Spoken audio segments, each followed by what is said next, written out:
The AllPowers R600 is 2 features short of straight up perfection. Let's just take it from the top. 299 watt hours, 600 watt AC inverter, 2 100 watt PD ports, 2 USB-A ports, quick charge, wireless charging, LiPo batteries, UPS, 12-volt connector, WAG flashlight. Now it does have barrel connectors, but they're 5525. Like, dang it. 5521 would have been so much better. Fold down handle on the top. Yeah, I mean, in the box, it does include like a bunch of little brochures and stuff like that. It doesn't come with a 12-volt charging cable, but it comes with the AC charging cable, and it comes with a nice MC4 to XT60 connector. The thing that I like about it, it's neither pro nor con, is the fact that it's not a single strand that breaks out, but it's a dual strand of cable that's completely split on both ends, as you can see here. I'll throw some B-roll up. I think that that's an interesting approach, and I like that particular variance in an MC4 cable because it gives you a little flexibility. I don't know if that's important or not, but it's something that I noticed. This device can take in up to 300 watts of solar. Freaking bananas for a 300 watt hour capacity battery. If you could put 300 watts of solar into this, you could charge this thing in 1 freaking hour. And that's not all. Not only does this thing differentiate itself with the 300 watts of solar, but it doesn't do it in a weird parallel kind of way. What it does is it has a 60 volt input limit on the solar, and it's an XT60 connector. I don't know. It's freaking dope. I have literally had big power stations which have questionable volt input. I'm looking at you, I could tell. They have sit at about 50 volts. The Duran Duran sits at 60 volts.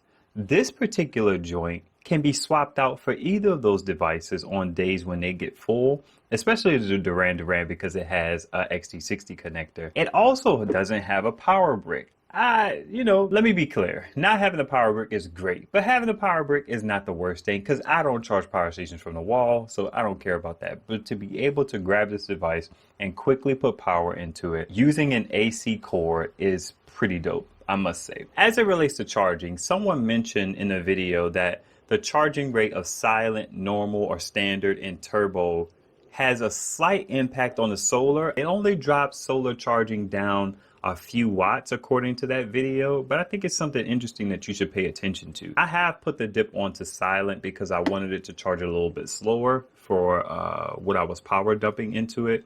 And I think it sits at about 100 or so watts on silent. And I'll make a note of how much it charges at for turbo and standard on the screen here. It also has like a power lift, X boost, whatever type of feature. I don't really care about that. I wouldn't advise you to use it. Just turn it off. You don't want to mess around with voltages. They've gotten to the point where they're giving clarity about this, what it says for heating elements only.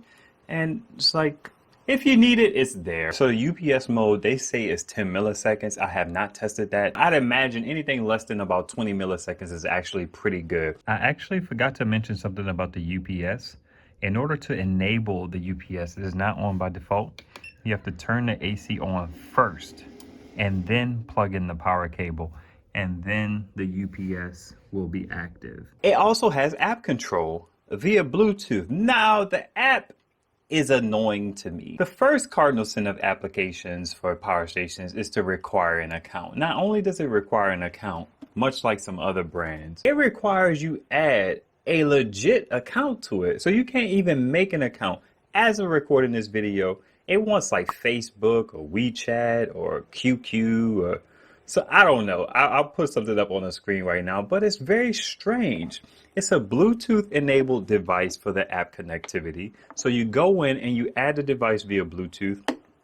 But once I'm in there, once I try to go into the settings to adjust things like standard charging, silent charging, or turbo charging, which is nice that you can do that, it asked me to put this account in. Now, the only way I did figure out a way around it, the way that I figured out was to turn Wi-Fi and data off on your phone. A lot of my phones don't have data to begin with, so if I turn Wi-Fi off, keep airplane mode on, keep Bluetooth on, then I could connect to it and change the settings without a problem.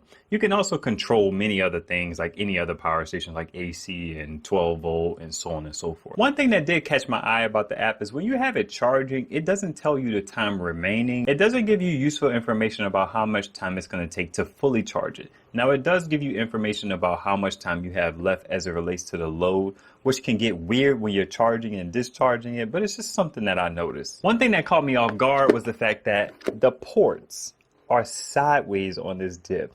I have spent many a time trying to charge it the first time, trying to plug the XT60 connector into it, trying to plug the AC wall cable into it, and I just was like, what is going on here? But they're sideways. Another interesting caveat about the device is it has these little plug covers on the front. The plug covers open to the side, but the outlets are upside down. So that takes a little bit of getting used to. If this is your only device, you would get used to it pretty fast. But if you have multiple little power stations and things like that, that's something to get accustomed to. I don't know where I stand on this particular flap and if I would keep it. I think I will. And I'm not a big fan of these plastic covers on the side. I just don't like them. This particular one does not stay up very good, so it gets in the way. I actually tried to pull it off because I pulled off some other ones.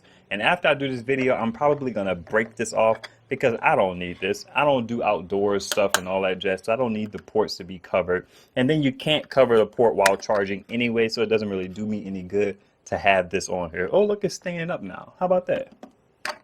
Okay, cool. Well, yeah. I'm gonna still get to those two features it's missing that would make this thing perfect. Another interesting thing about it is when you turn it on, it makes this weird alien spacecraft sound. Let me see if I go.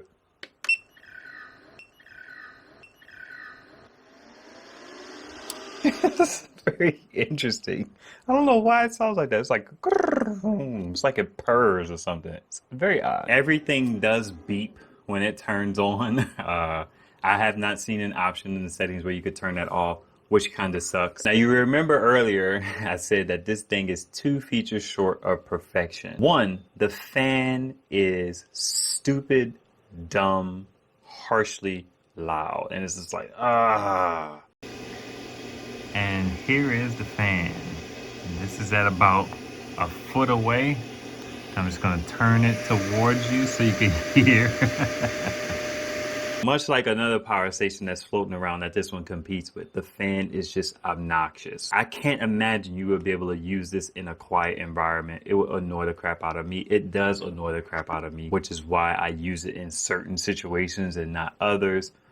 Whew, geez. And the second feature that would have put this above many power stations by a long shot, is already leaps and bounds ahead of the competition in a lot of ways, in my opinion, is if it had bi-directional USB-C charging. This joint has 2 100-watt PD ports, and one of them should have been bi-directional. This thing would have been perfect if the fan wasn't so loud and it had 1 bi-directional charging port. I can't think of anything else this joint needs. It's a 300-watt-hour capacity battery, LiFePO, 300 watts of solar coming in, 60-volt input limit, fast charging from the wall without a brick, wireless charging on the top, app control.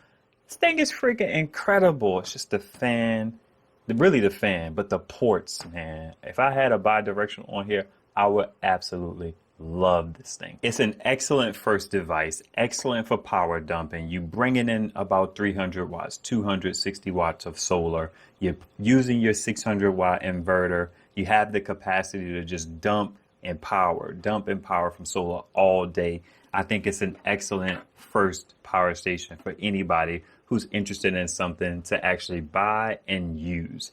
If you're interested in something to buy to have around for emergencies, you may want a little more watt-hour capacity, but even still, 300 watt-hours is not a lot. But if you're first getting into power stations, you want to run a TV, the internet for a little bit, then it's fine. It'll get you by in a power outage for a little bit.